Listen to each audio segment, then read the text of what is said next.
Hello friend, GP ফ্যামিলিতে তোমাদের অনেক স্বাগত। তো সকাল সকাল মাছ দিয়ে শুরু করলাম দিনটা। তো আজকে আমি রান্না করব। এই মাছগুলো সকাল সকাল বাড়িতে রেখেছি। এই মাছগুলোর নাম কি তোমরা যদি জেনে থাকো আমাকে কমেন্টসে অবশ্যই জানাবে। আমি জানি না এই মাছগুলোর নাম কি। তো চলো দেখতে থাকো পুরো ভিডিওটা।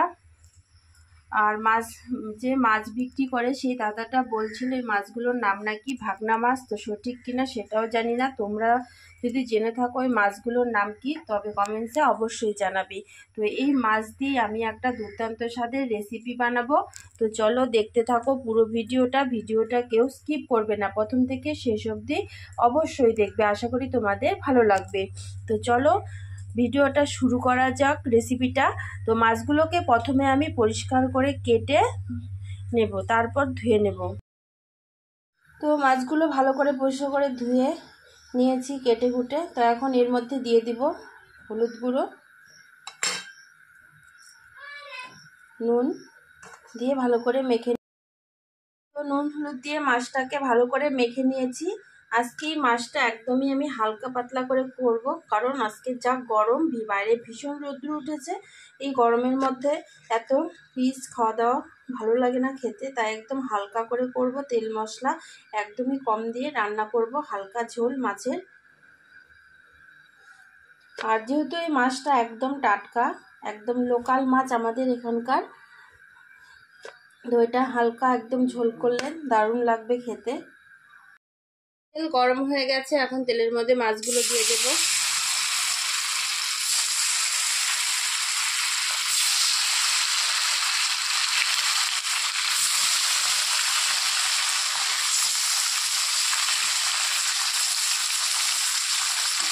তো সবগুলো একবারে দিচ্ছি না, ভেঙে যাবে। অল্প অল্প করে ভেজে নিচ্ছি। বেশি খুব একটা কড়া করে ভাজবো না, একটু হালকা করে ভাজবো এটা।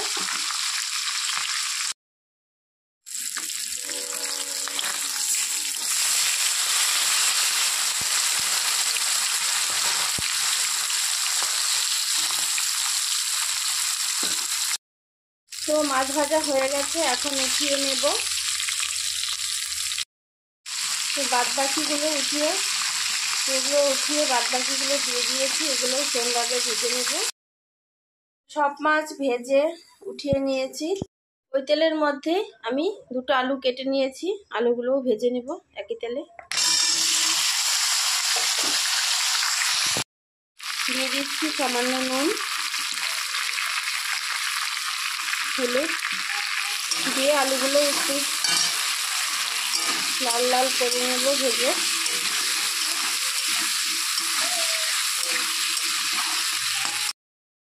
আলু ভাজা হয়ে গেছে, তো আলুগুলোকে এখন একটু উঠিয়ে নেব। তো আলু ভাজার ওই তেলের মধ্যে দিয়ে দিচ্ছি গোটা জিরে,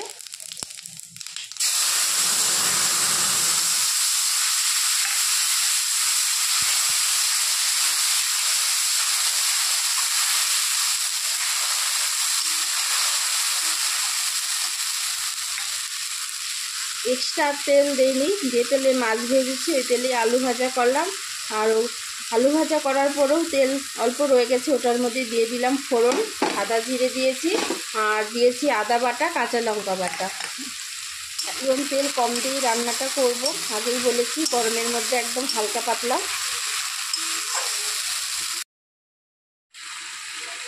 তারপর দিয়ে দিচ্ছি সামান্য হলুদ,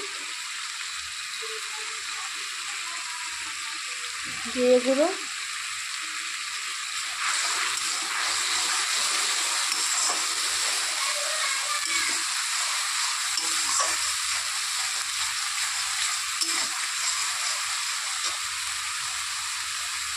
স্বাদ মতো নুন। ভালো করে মশলাটাকে কষিয়ে নিতে হবে। সামান্য লঙ্কা গুঁড়ো,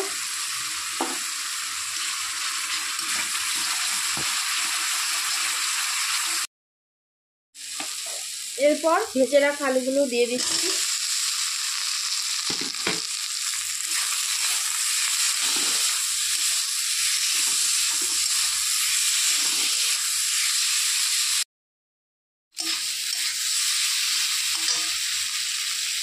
তো ভালো করে কষিয়ে নেওয়া হয়ে গেছে সব কিছু। এখন দিয়ে দিচ্ছি ঝোল।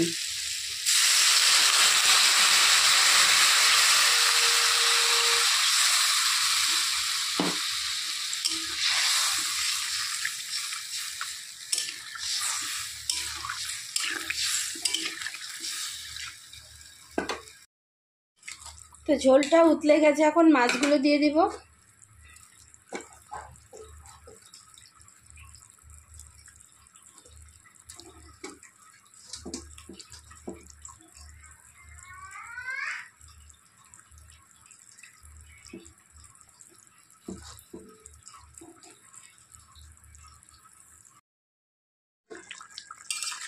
তো মাছটা একদম রেডি হয়ে গেছে, আলুগুলো খুব ভালো করে সেদ্ধ হয়ে গেছে। তো এখন নামিয়ে নেব। নামানোর আগে একটু হালকা অল্প গরম মশলার গুঁড়ো দিয়ে দিব।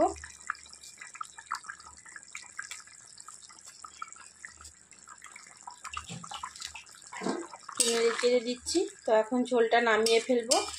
গরমের মধ্যে এরকম হালকা পাতলা ঝোল খেতে মাছের দারুণ লাগে। আর যেহেতু মাছটা একদম টাটকা ছিল, আমাদের এখানকার একদম লোকাল মাছ, এটা কোনো বরফের মাছ না, তাই এই মাছটাতে এরকম হালকা ঝোল খেতে গরমে দারুণ লাগে। তো এখন গ্যাসটা বন্ধ করে দিচ্ছি। বন্ধুরা, একদম রেডি হয়ে গেছে মাছের এই হালকা পাতলা ঝোল। গরমের মধ্যে খেতে দারুণ লাগে, একদমই তেল মশলা কম দিয়ে এটা করেছি। তো এরকম টাটকা টাটকা মাছের ঝোল হালকা খেতে দারুণ লাগে গরমে। তো রেসিপিটা কেমন হলো তোমরা কমেন্টসে অবশ্যই জানাবে। চ্যানেলটাকে সাবস্ক্রাইব করবে, লাইক করবে, ভিডিওটা বেশি বেশি করে শেয়ার করবে। আবার দেখা হচ্ছে পরবর্তী ভিডিওতে। টাটা।